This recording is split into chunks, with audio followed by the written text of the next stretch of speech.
You never know what's happening. Never know what's going to happen. Just kind of enjoy the ride. I mean, it's weird to have done something and not expect anything from it, and then for it to be something that's taking you on this crazy ride. I guess just appreciative. Did you see it coming? No, definitely not.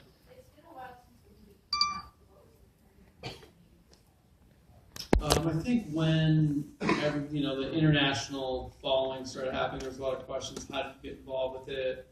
Like, why was this movie made? And I thought as crazy as the movie is, the story behind it I felt like was even crazier. But at the same time, I thought it was, oddly inspiring. It was a story I hadn't really heard before. It's a very surreal take on the American dream of like this person going out against all odds and making this movie and actually having people see it. So that's what interested me more than the movie is the story behind it. So that's what I wanted to share. After it started to kind of blow up, did Tommy ever try to sell you on a sequel? He was never big on a sequel. He just wanted to make another movie, like the Foreclosure thing. Yeah. I thought a sequel would be fun, but then at the same time I didn't know if Tommy could pull off Tommy in the same way again. So I felt like it would be interesting for him to play somebody new. So I think the best part, people talk about prequels or sequels, but I think a sequel would be great. Having him survive that gunshot.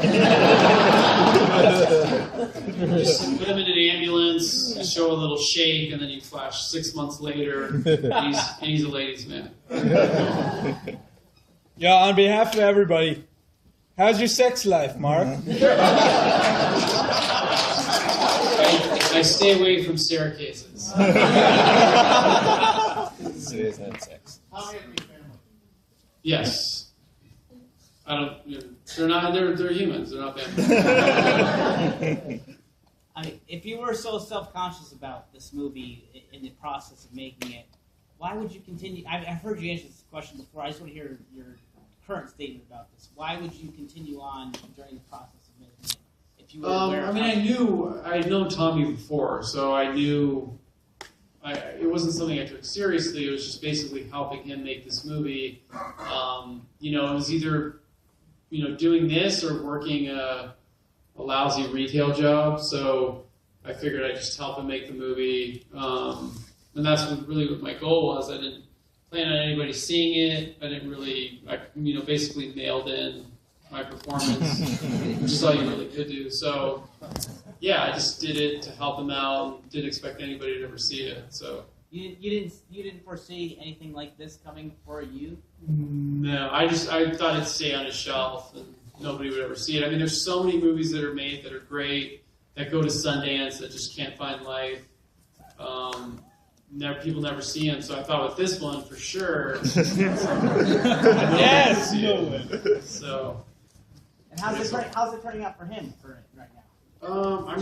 I think he's pretty happy with it. He could have gone out and made an average film that was competent, that people see it once and never see it again. But I think he's enjoying. Oddly enough, I think he's enjoying it. He still holds his ground that it's the greatest movie ever made. So I don't know. I think he's happy with it. When Tommy sent the movie to the Academy Awards, did they send a reply? What exactly did they say? He held an Academy screening. And I don't think he got any nominations, but he still says, if he wins an Oscar, people will see The Room differently. So let's say for like a Sestero movie adaptation, would you recommend Nicolas Cage to play as Johnny? You know what? Nicolas Cage did an incredible job in one of my favorite movies, Adaptation. So, I think he would do a great job. I don't like that. Yeah, right. Not to spoil the book, but did this movie help or hurt your family's acceptance? I think it helped, weirdly, because it's just such a goofy, fun experience that I think you can't help but have a sense of humor about it. If I had done 10 movies that were good and that were okay, but basically people didn't really care about, I think it's, oddly enough, it's more fun to be in something that people absolutely love, even if it's just so absurd. than have it be boring. But yeah, I'm definitely looking forward to doing some new stuff. That's great, also fun, but it's not, a Wazoian production. So when you were reading through the script for the first time, when did you first realize it was going to end up the way it ended up? I knew when he had talked about it after he'd seen that movie in the book that I wrote, when I wrote about it, he wanted people to like cry. So I knew there was going to be something outlandish that was going to happen. But the humping the red dress thing, that blew my mind. And I thought if that gets put on film, it'll be legendary. What's been like the coolest person or celebrity endorsement to receive a film like it? Trying to think. Lou Reed. Yeah, Patton Oswalt did a great spoof on it. Trying to think. Paul Rudd, David Cross. Rob Love. Oh yeah, Rob Love. What has Tommy said, or what do you think are his biggest film inspirations for this? I think anything with Brando or James Dean. Citizen Kane, he talks about a lot. I don't know, but I still don't know if he's actually seen it. I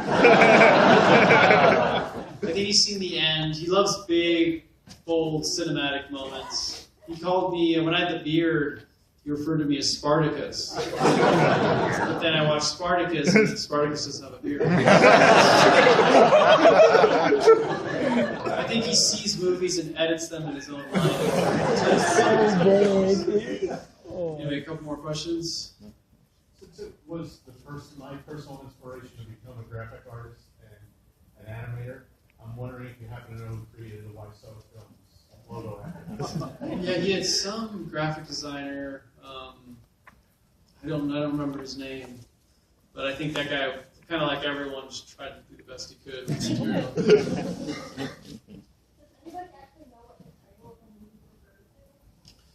Yeah, I mean, the movie has nothing really to do with the room. Originally, he wanted it to be a stage play where everything happens in one room. But then when he made it into a feature, he didn't, kind of forgot about that. I think the title, I think it works perfectly for his mind and the movie. Yes. Can you explain Denny in one word? Denny? Yeah. Weird. Or unique. It was alluded to towards the end of the book that you knew his age, but didn't say. Would you say it now? How old Tommy? I figure there are certain things that are more fun to be kept a mystery. But he claims that he's 28 or 35. And I guess I will say that he's not that. He could also be 200. Somewhere in between there. All right, last question. You know how Lisa, Juliet was saying that an inside joke on the set was that he would say, "That's the twist," like every question. Were there any other concept, like inside jokes like that happened? Yeah, well, the Chris R stuff, when he'd ever ask, like, hey, is he in the scene anymore? What happens? He said, look, he's a big character, be patient. Okay? You just never know. And now that I know Tom Hangen, he likes to add like when he refers to anything he's doing, it's always we. We need to do this, but it's really I. So there's always twists everywhere. In fact, if you guys want to have the Tom Your Life is a room hotline, you can call it at any point, and it's him kind of disguising his voice, inviting you to the next screening of the room. And then he talks about the website www. something. That's really great. That's a good laugh. That's the thing with Tommy, he always makes things fun. So. But anyway, I'll be here. Let's hang out, take some pictures, all that stuff, whatever you guys need. Thanks again for coming out. This was really great.